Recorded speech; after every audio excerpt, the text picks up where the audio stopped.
Biyahe ng garbage trucks papunta sa landfill sa Urdaneta nabawasan bilang bahagi ng pagtitipid ng Dagupan City LGU. Naritong report.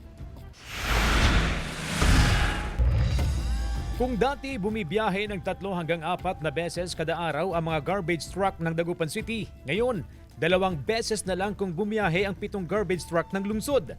Dinadala ang mga basura ng lungsod sa isang pribadong processing plant sa Barangay Katablan, Urdaneta City, Pangasinan. Bahagi ito ng pagtitipid ng lokal na pamahalaan dahil sa hindi na maawat na pagsipa ng presyo ng langis. Umaabot sa hanggang 70 tonelada ang basura sa lungsod kada araw.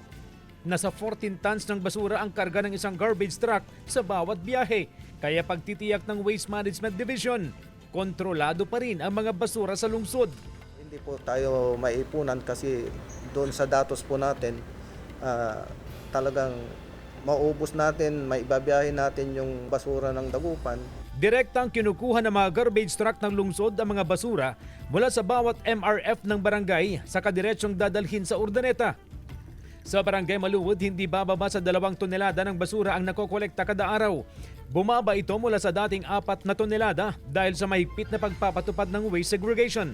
Posibleng mas lalo pang mabawasan ang basura sa barangay sa muling paglulunsad ng Project WOW o War on Waste na layong gawing pataba ang mga nabubulok na basura.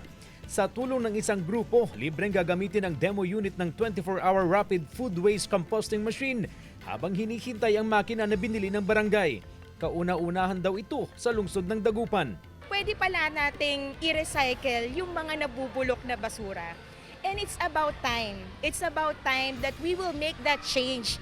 Not just for our community, but for the whole Philippines. Alam naman natin, nakita nyo, out of nabubulok, nagiging lupa na siya in 24 hours. Income generating sa barangay. Kasi yung isang pack nun, yung 1 kilo nun, hindi mo naman gagamitin yun na isa lang eh. Pwede mo na siyang ihalo sa isang sako. Hinahakot ang mga biodegradable waste ng barangay tuwing Lunes, Miyerkules at Biyernes. Non-bio naman tuwing Martes, Huwebes at Sabado. CJ Torida, One North, Central Luzon.